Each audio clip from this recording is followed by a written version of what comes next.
There is a kind of silence that only happens on a golf course when something has gone so far outside the boundaries of what anyone considered possible that the crowd, all of them, all at once, simply forgets to make a sound. It isn't the polite hush of a backswing. It isn't the held breath of a crucial putt. It is something more involuntary than either of those things. It is the silence of people whose brains are running slightly behind what their eyes have just sent them. That silence happened this week on the PGA Tour. And what followed it? The roar that eventually, finally broke through, half a second later than it should have, because half a second is how long it took several hundred people to process what they'd seen, was the kind of roar that carries past the gallery ropes and across the fairways, and all the way to the players 2 holes ahead, who stopped walking and looked back over their shoulders, because that sound is not a normal sound, and they knew it. Caddies who have been on tour for 15, 20 years were exchanging looks. The kind of looks that say, I have seen a lot of things on a golf course, and I have never seen that particular thing. The broadcast team went quiet for 4 full seconds before anyone spoke. For seconds of dead air that the network would later decide, unanimously, not to edit out. Because the silence said more than any prepared commentary could have. What happened? How it happened? And what it means for everyone who was there to witness it. That's what this is. The tournament, through its first 3 rounds, had been building itself into the kind of event that rewards patience. Not the showboating, highlight reel kind of golf. The other kind. The kind that is mostly invisible to a casual viewer, but almost unbearably compelling to someone who understands what they're watching. The accumulation of small, correct decisions over 72 holes that, combined, produce a result. The leaderboard entering Sunday was not a simple one. There was no dominant force who had separated himself from the field. No player who had made the tournament look easy, no obvious heir to the trophy who just needed to manage the back 9 and accept his destiny. There were instead 5 players within 3 shots of each other, each representing a genuinely different story, each arriving at Sunday's tee time with a legitimate case and a genuine reason for anxiety. At the center of what was about to happen was a player who had, to that point in the week, attracted less attention than his position deserved. He was one of the 5 within 3. He had gotten there through a form of golf that is almost impossible to build a television package around. Nothing flashy, nothing wild, nothing that begs for a slow-motion replay. Just correct golf, executed with a consistency that looks, from a distance, like something close to automation and is, from any closer distance, one of the hardest things a human being can do on a golf course. His caddy of 11 years. A man whose emotional range on the course runs from composed to very composed, had told a colleague before the final round, he's ready for something. I don't know what, but something. It was not the most specific prediction ever made on the PGA Tour. It was, however, correct. The other 4 players in contention each carried their own particular histories into Sunday. One had won before, twice, and knew what the final round of a tournament he could win felt like, which is both a comfort and a specific kind of pressure that rookies are protected from by their ignorance. One was playing in his first genuine Sunday contention, which produces an entirely different kind of pressure, the pressure of not knowing yet how much of yourself you'll find when it gets hard. The remaining 2 occupied the middle ground of experience, enough wins to know it's possible, enough near misses to know it's not guaranteed. 5 players, 3 shots, 18 holes. And somewhere in the architecture of what was about to unfold, something that none of them, none of the caddies, none of the broadcast team, none of the 5,000 people who had gathered in the mild weekend weather, had accounted for. On screen/natural pause 5 players within 3 shots, one Sunday afternoon, and a week that had built too quietly for anyone to see what was actually being constructed. Have you ever watched something unfold and only understood it in hindsight? Drop that in the comments. Because that's exactly what this was. The morning wave of players had set a number, a target score that the afternoon wave, which included 4 of the 5 Sunday contenders, now had to reckon with.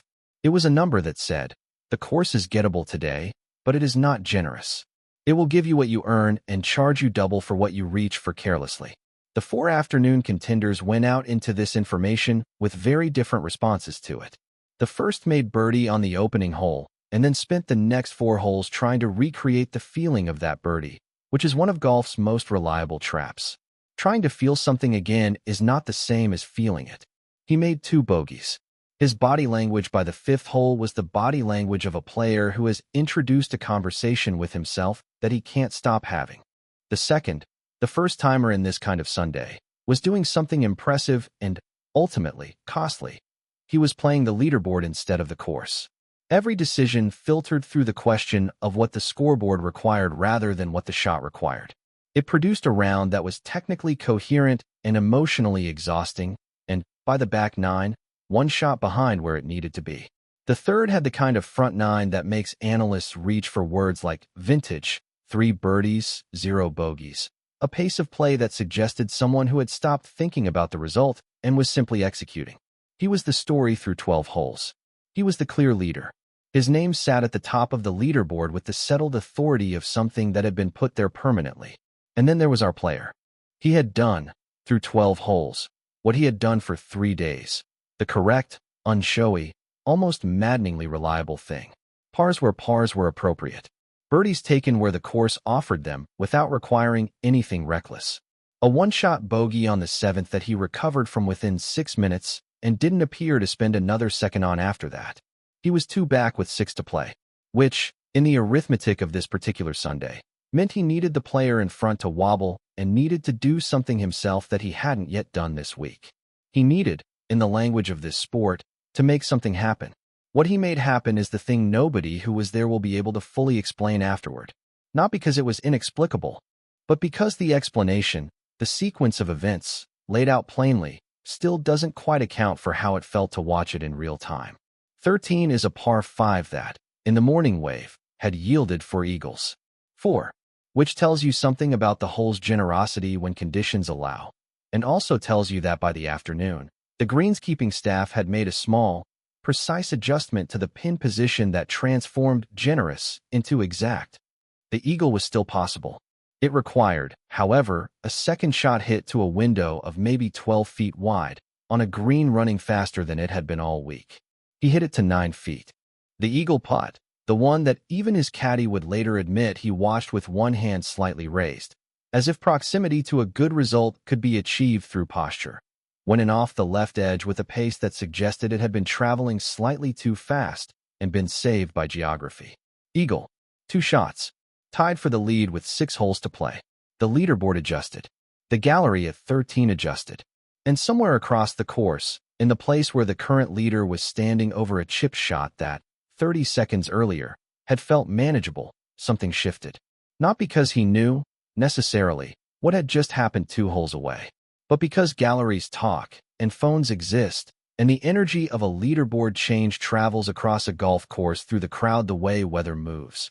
Faster than it looks like it's moving until suddenly it's arrived. 14 par. 15 par. The 2 pars of a man holding something carefully, not squeezing it, letting the round breathe. And then the leader, the player who had been running a clinic on the front 9, whose vintage round had seemed to be writing its own ending, found the water on 16. Not a catastrophic shot. Not a horror movie moment. Just a 9-iron that came out slightly hot, caught the wind at the apex, and found the hazard by the slimmest of measurable distances. A ball that, on a day with 2 miles per hour less wind, would have found the green and possibly the flag. A ball that, on this day, in this wind, at this specific moment in the tournament, changed everything. Bogey. He was now in the lead. Alone. 2 holes left. The broadcast team, which had been managing their enthusiasm carefully, the professional discipline of people who have learned not to write a story that isn't finished, stopped managing it. Because the story had written a new chapter in about 11 minutes, and the new chapter was not the one anybody had prepared for. 17 should have been the quiet hole. The one where a player with a one-shot lead and 2 holes remaining is supposed to make par, breathe, and set up 18 for the kind of finish the audience can feel arriving from a distance. The script was clear. The script was practically written. He didn't follow the script. Not because he abandoned it recklessly, he didn't. His tee shot on 17 was perfect. His approach was to 12 feet, a position any player would take and consider ideal given the circumstances. The putt, a left-to-right break of roughly 2 cups, was the kind that a player with his experience has made 1,000 times on practice greens across 2 continents. He missed it. Left edge, no movement, hit it too firmly. The ball slid past, and left him a 4-footer for par that the gallery watched with the concentrated, almost physical attention of people who understand that 4 feet is not a short distance when everything is riding on it. He made the 4-footer. Par. Still one ahead.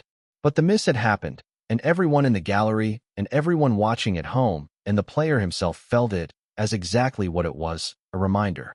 That nothing on a golf course, not a lead, not a form, not a plan, is guaranteed past the moment you're currently standing in. 18. The final hole. 1-shot lead. The course presented it with its full difficulty. A tee shot requiring a specific shape, a green protected in ways that made the wrong approach punishing, and a pin positioned with the kind of architectural cruelty that said, "Don't be approximate here." He stood on the tee and did something the cameras caught, but couldn't explain. He smiled. Not broadly, just the corner of his mouth, for about 3 seconds, before it disappeared into concentration. His caddy saw it and would say later that he'd seen that specific expression before, not often, but before, and that it always meant the same thing. It meant his player had arrived at a place beyond strategy. A place where all the preparation had been absorbed so completely that what remained was just him and the shot, and the particular freedom of having nothing left to figure out. The tee shot split the fairway. The approach, 151 yards, the pin front right, the wind quartering from the left, landed on the green and checked up and stopped, with a deceleration that seemed slightly miraculous given the speed it had been carrying, at 6 feet from the hole. The silence came again. The original silence. The one from the beginning of this story. The silence of a crowd whose processing speed had been momentarily exceeded by what their eyes were reporting. And then the roar. The one that carried across the fairways. The one that made the other players look back. He made the putt. 6 feet. Dead center. The kind of stroke you make when the instrument of your anxiety has been fully metabolized into something that just feels like confidence. The tournament was his. In the aftermath, in the barely organized chaos of an 18th green after a finish like this, with cameras and microphones and officials, and the physical fact of a trophy moving toward him through the crowd, he was asked, by the first reporter to reach him, what the week had felt like from the inside. He thought about it in the direct, undeflecting way of someone who has just been through something and is still close enough to it to describe it honestly. Crazy, he said. One word. Then, after a pause, all of it. The whole week. But especially today. Especially the last 6 holes. Golf did something today that I've never personally experienced. And I've been out here a long time. A journalist followed up. What was the craziest part? If you had to pick one moment. He looked out at the 18th green for a second. At the place where the putt had dropped. At the gallery still gathered around it. Still talking. Still replaying it on their phones. Still doing the specific thing that humans do when they've witnessed something they want to hold on to. Describing it to each other as if the description can preserve it. I don't think I can pick one, he said. I think that's kind of the point. It wasn't one crazy thing. It was everything, all at once. The eagle. The leader's bogey. 17. The 6-footer. All of it, stacked together. Any one of those things by itself is just a golf story. All of them together, in that order, in that hour, that's something else. He paused again. That's the PGA Tour doing what the PGA Tour does when it really decides to do it. And that is, perhaps, the most accurate description of what this week produced.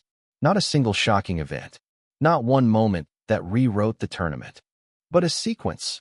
A beautiful, almost mathematically improbable sequence of things that individually make sense and collectively become something that stops caddies in their tracks and makes broadcast teams go quiet for 4 full seconds and sends a roar across a golf course that makes other players look back over their shoulders. Something crazy. Something worth telling properly. Something the PGA Tour will be talking about for a while. And that you, if you were watching, will find yourself describing to someone else before the week is out.